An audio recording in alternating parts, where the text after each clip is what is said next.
กราบสบายดีเด้อ FC หมดทุกคนที่เข้ามาเบิ่งมาชมสองของเฮาสำหรับวันนี้ขอการขึ้นมาให้ขึ้นมาเลี้ยงไก่เลี้ยงเป็ดเลี้ยงปลาหรือว่าเลี้ยงหมูนี่แหละแต่ว่าพิเศษนี่วันนี้นี่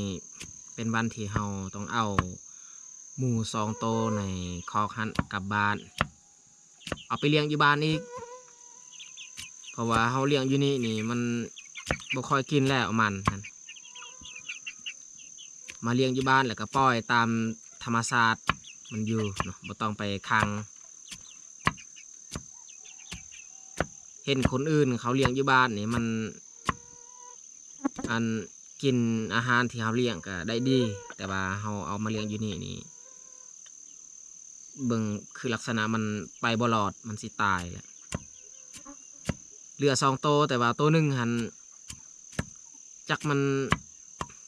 สิอยู่ได้ฮอดจักมือยันว่ามันตายก่อนเมื่อวานนี้ก็บ่ยอมกินอาหารที่เขาเลี้ยงเสียดายเนาะลงทุนกันซื้ออันนั้นหัวอาหารอีก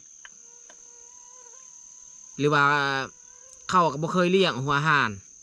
ถ้าว่าเขาเลี้ยงอันหัวอาหารนี่เวลามันกินนี่มันอาปากตลอดเนาะจักเป็นอย่างหมู2 โตวหันเลี้ยงหัวอาหารเท่าใดบัดมันกินเข้าไปมันอาปากตลอดอาปากตลอดงงคือกันเลยสิลองเอามาปล่อยอยู่บ้านเนาะให้มันอยู่กับอันนั้นหมู่ของคนอื่นอยู่บ้านแต่ว่าวันนี้นี่เราต้องเลี้ยงก่อนที่เราสิเอามือบ้านเนาะแล้วหัวอาหารเขาจะบ่ใส่อีกเนาะปลาไว้หัวอาหาร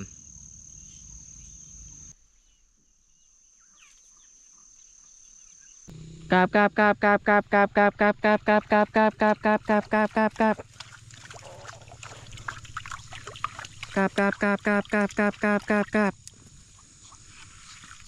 เป็ดมันออกนอกเพราะว่าประตูเห่ากับบ่ได้ปิดมันออกนอกแต่ว่ามันออกนอกส่วนน้องเห่าเนี่ยมันจะบ่ได้ลงแล้วเพราะว่าเห่ากั้งตะนางไว้เดี๋ยวนี้มันบ่ยานแล้วบ่คือแต่ก่อนมันยานแต่ว่าเห่านั่งเบิ่งแบบนี้มันบ่กินเลย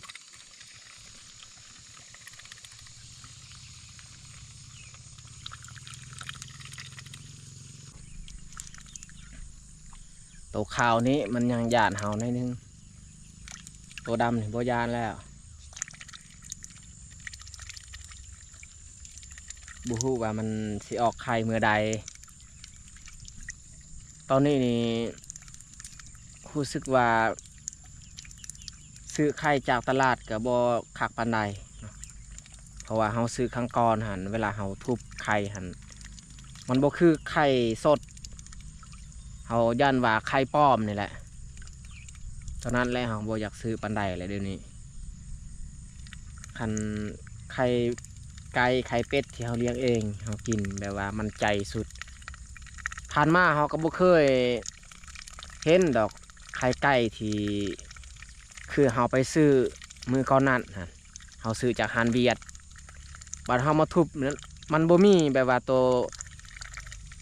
ไข่ขาวกับไข่เหลืองมันปนไปเลยมันออกสีเหลืองเลยตอนนั้นแหละเฮาก็บ่แน่ใจบ่อยากซื้อมากินปานใดแล้วที่เฮาต้มอีกเฮาบ่ได้ทุบเฮาต้มเมื่อมันสุกเฮาแกะออกมาเบิ่งตัวไข่ขาวกับไข่เหลืองหั่นมันต่างจากไข่ไก่ที่เฮาเลี้ยงเองเลยสงสัยไข่ปลอมนี่แหละก็ขอให้เป็ด2 ตัวนี้มันมีไข่ออกมามันได้ขยายหลายโตเฮาจึงสามารถเอาไปกินได้มันจะสิมาเลี้ยงหมูต่ออีกบาทนี่แต่ว่าหมูกับแม่แกะออกเมื่อวานนี้ตัวหนึ่งเอาออกจากคอกนี้มันกินหญ้าได้เมื่อวานนี้ เห็นมันกินทั่วเลยแถวนั้นมันเลาะไปกินหญ้าแล้วอีกตัวหนึงนี่บ่ยอมออกเลยนี่เบื้องที่แม่ขุดดินให้มันออกสงสัยตอนเช้าวันนี้มันก็ออกแล้วแหละมาเบิ่งว่ามันยังอยู่บ่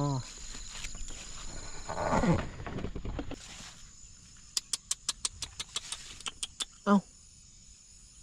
โอ้ยตายแล้วทุกคนเลยนี่มันตายแล้วหมูตัวนี้นี่อันนี้แหละตัวเมื่อวานนี่บ่ยอมออกส่วงแม่ปล่อยมันแต่ตัวเดียวมันออกโอ้ยนี่มันที่เราตำแล้วก็ใส่อันนั้นหัวอาหารมันบ่กินแล้วอีกตัวหนึงนี่มันออกไปแล้วมันออกไปกินหญ้ามันออกมากินหญ้าสดแต่ตัวนี้นี่ตายฮะเสียดายเงินละ2 โต้เลยมันตายเดี๋ยวนี้แหล้วเราก็เทาะการเลี้ยงสัตว์ครั้งก้อนนี่เทื่อหนึ่งเดี๋ยวนี้อีกเพราะว่ารวมทั้งหมดแมน3 โต้หมูที่เราเอามาเลี้ยงอยู่นี่เดี๋ยวนี้แหล้วเสียดายเงินเสียดายคำคือว่าแล้วอยู่บ้านเฮานี่เฮาสิเลี้ยงอิหยังก็มีความฝันมีโศกสตาคือกันเลยบางคนนี่เขาซื้องัวซื้อควายมาเลี้ยงดีบ่ดีถ้าว่าเฮามันบ่อยากให้เฮาเลี้ยงมันตายเลยเนาะ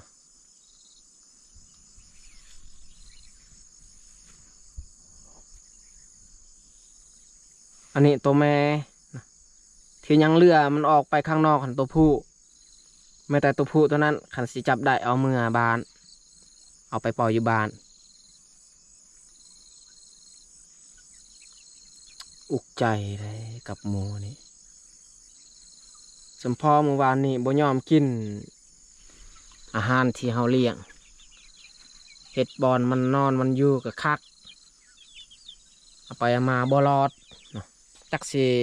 เอาหยังอีกมาเลี้ยงต่ออยู่นี่เหลือตัวเดียวตัวนั้นสิเอาเมื่อบ้านเลยเนาะคันเฮาจับได้เอาไปเลี้ยงอยู่บ้านมันมีหมูโตครอบครัวอื่นเลี้ยงคันสิปะอยู่นี่ตัวเดียวตัวนั้นบางทีมันตายคือกันปะไว้อยู่นี่แหละหมูที่มันตายเอาสิออกไปเลี้ยงปลาต่อ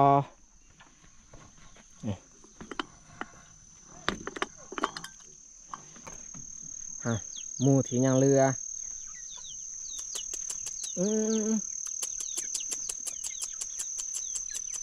มันออกไปอยู่กลางไฮเลยให้มันออกหากินหญ้าอยู่กลางไฮนี่หญ้าลายบอกว่าจะเป็นพืชพักแต่ว่าคันเฮาปล่อยดนกับบอดี้เลยมันกินพืชที่เฮาปลูกพักที่เฮาปลูกปล่อยไว้สำ1 วันนี่แหละคันเฮาจับได้เอาเมื่อเลยจะหน่อยคันบ่ได้กับปลาไว้ให้มันอยู่ก่อนมือนี้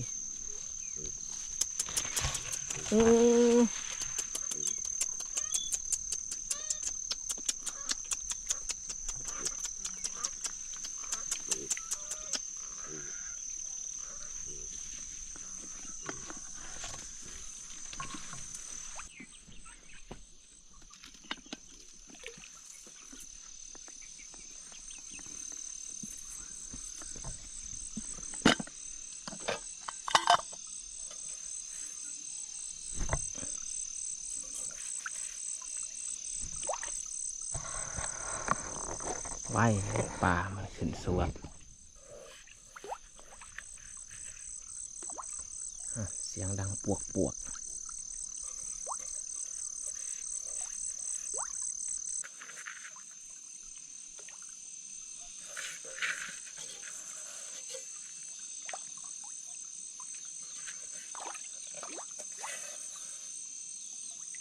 มันดังแห้งหันน่าจะแม่นตัวใหญ่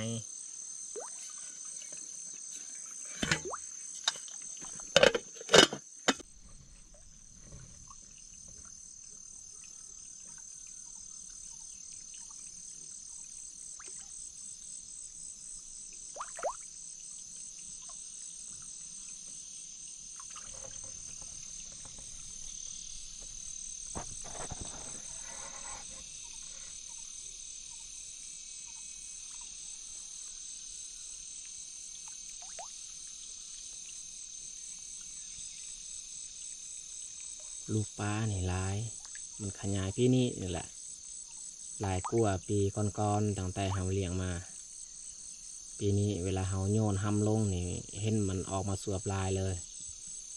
ปีก่ายถ้าว่าเฮานั่งเว้าแบบนี้เวลาเฮาโยนแกบมันบ่ยอมเสือบกินเลยแบบมันยานแต่ว่าปีนี้นี่มันลายปลาลายนี่มันบ่ยานมันเสือบกินเลยออกไปยามกับที่เฮาใส่อันตามแคมไฮแคมสวนยามแล้วก็เปลี่ยนถึงเหงื่อเลยว่าด้นเลยครับบ่ได้เปลี่ยน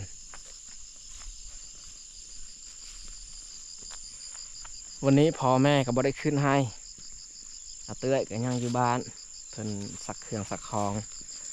แม้แต่ข่อยขึ้นมาคนเดียวมาเลี้ยงเป็ดเลี้ยงไก่นี่แหละ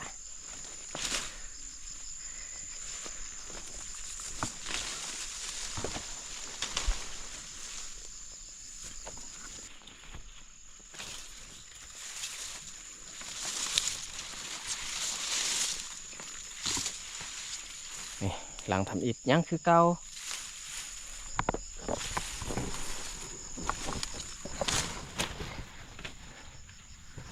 เปลี่ยนเหงื่อ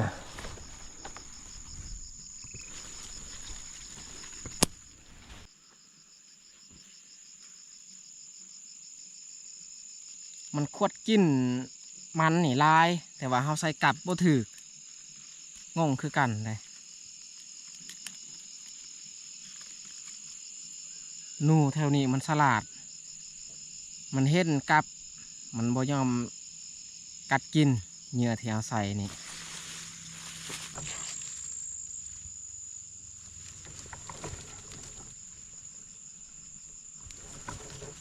นี่ทุกคนเบิ่งมันขวดหู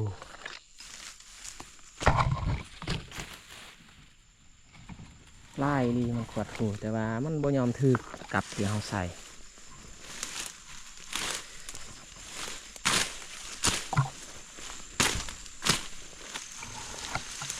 ทางนี้ก็ยังคือเก่า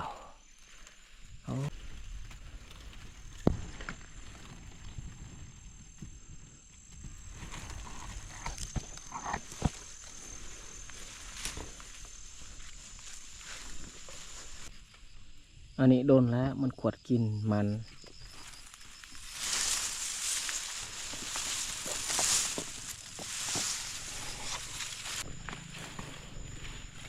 เอ้ากับเอาใส่อยู่นี่บ่เห็นเลยเรียกว่านูถึกแล้วบ่โอ้อันนี้กับ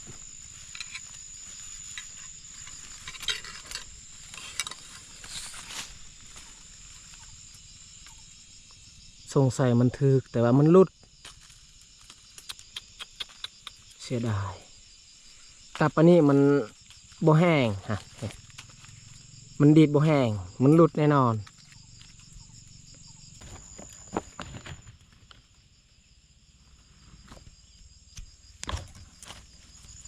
โอ้สมพอดอกมันหลุดนี่มันอ่อนแห้งกับนี่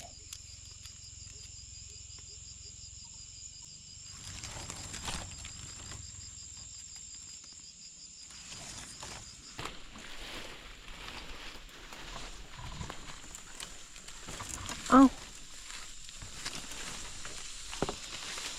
หลังนี่ก็หลั่นแต่ว่าบ่เห็นโตนู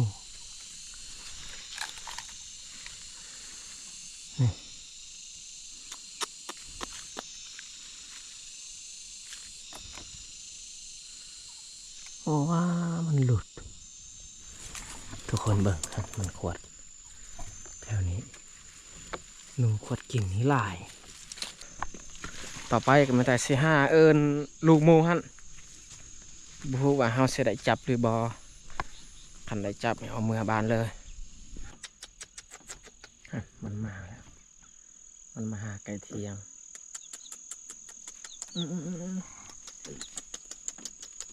มันสิจับบ่ได้เลย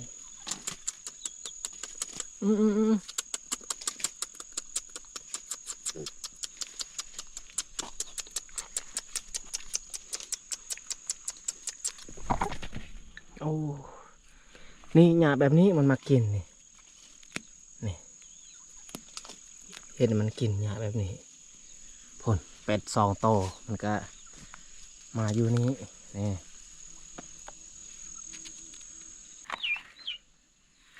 เอาได้จับแล้วจับเอาขึ้นใส่กระพาไม่ได้เอาสิเจกระพามือเลยบาดนี้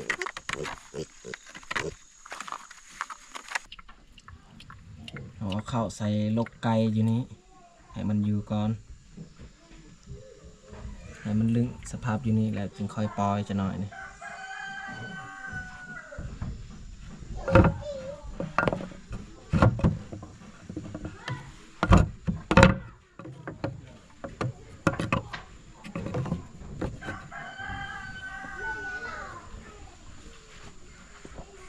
แต่ก่อนส่งเขาซื้อมาใหม่เขาค้างไว้อยู่นี้เราจึงเอาไปปล่อยขอกอยู่เทิงเขาค้างไว้อยู่นี่ก็ได้2 ชั่วโมงแล้วเขาสิเปิดประตูให้มันออกก่อนที่มันสิออกเนี่ยเขาเอามันมาเลี้ยงก่อนแต่ว่าเขาบ่ฮู้ว่ามันสิกินหรือบ่ย่านว่ามันบ่กิน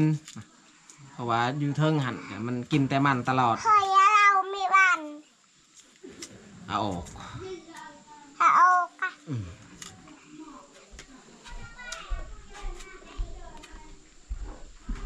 มันดำเลยเพราะอะไรมันเขาขุดใบดนเอากูเอาอย่าเอาออกมาบาดนี้ออกมา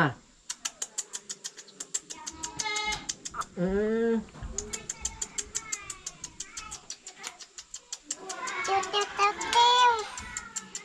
ติ้วติ้วติ้วไม่ยอมออก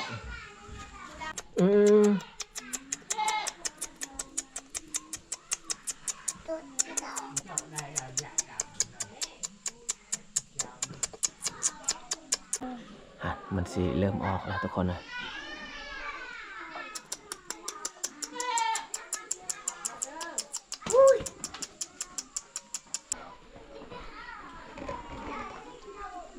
มันออกมาแล้วนี่ให้มันออกหากินเองมันที่เราเลี้ยงไว้บนประตูหันมันบ่กินปล่อยมันออกมาอยู่บ้าน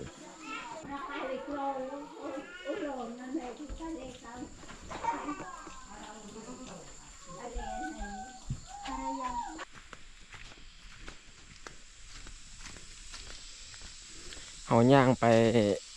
แป้งจากไดโมเพราะว่าเมื่อคืนนี้กับไฟดับฝนตกหนักมือวานนี้คืนนี้ก็เลยดับมื้อนี้มาเบิงมาแป้งส่วนหน้าฝนนี่ให้เขาแป้งจะเกือบทุกวันเลยแต่ว่าฝนตกวันใดนี่ไปแป้งโลดทุกคนฮู้บ่ว่ามาคันนี้แม่นมากันยังมากชนิดนี้นี่กระหอกกระแตมันมักกินข้อยก็ยังบ่ฮู้ว่าจะเคินว่ามากันยัง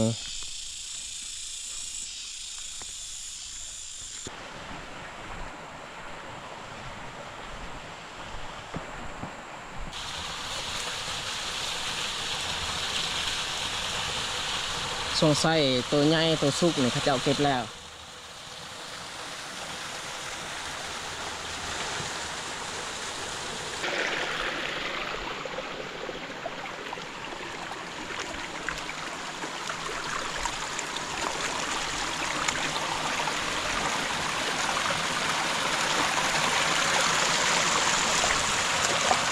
อันนี้ดอกมันตันเฮ็ดให้จักรของเฮามันดับมันจะเฮาสิถอดออกกระตุกที่เฮาสุดใส่ท่อนี้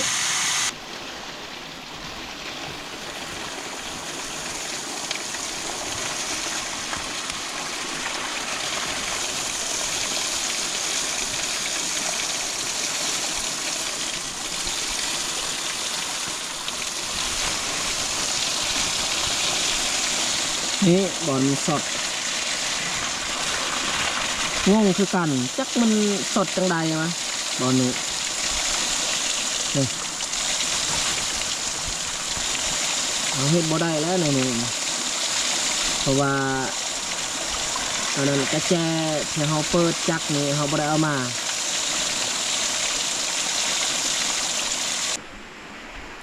ตอนนี้ขอยก็กลับมาแล้ว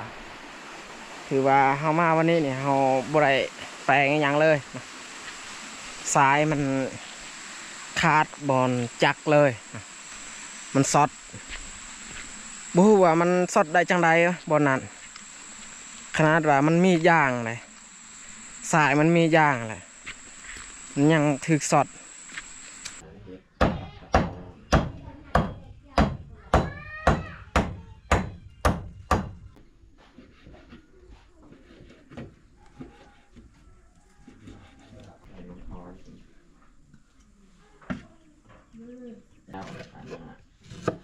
พยายามเครื่องปรุงอีก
สุดท้ายนี่ใส่ด้วยใบกะเพรา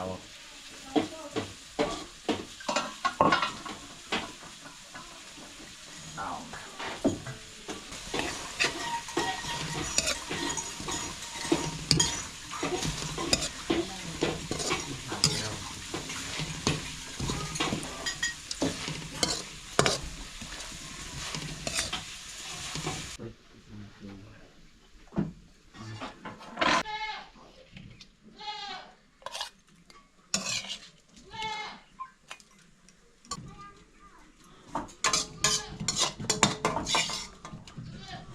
เรียบร้อยสำหรับอาหารตอนเที่ยงวันนี้ก็ได้แต่ซ้ำนี้ละผัดเผ็ดอ้นอันนี้ก็อ้นคือกันเพราะว่าอ้นเราได้2 ตัวนี่ตอนเช้าอันนี้ตอนเที่ยงส่วนอันนี้แจวบุมี่แนวสดน้ำกับบ่เป็นยังสำหรับตอนเที่ยงวันนี้ก็ไม่แต่พวกเรา3 คนมานั่งกินข้าวอยู่กลางเฮือนแม่ก็ลงห้วยลงไปฮอนคำเอามากินข้าวเที่ยงนำกันจ้าเปล่าไปหลอกหน่อยนะ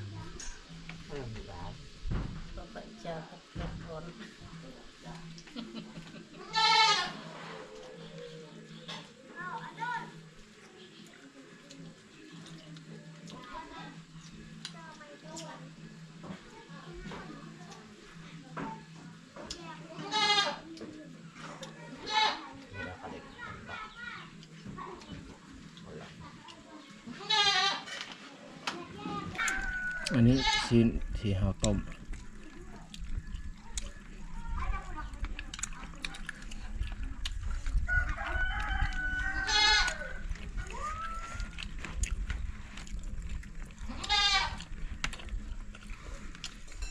เขาแข็งขนาดอันนี้เอาใส่แพรคันเฮาบ่ใส่แพรนี่แห้งมันแห้งไวเบื้องขอบก็ติด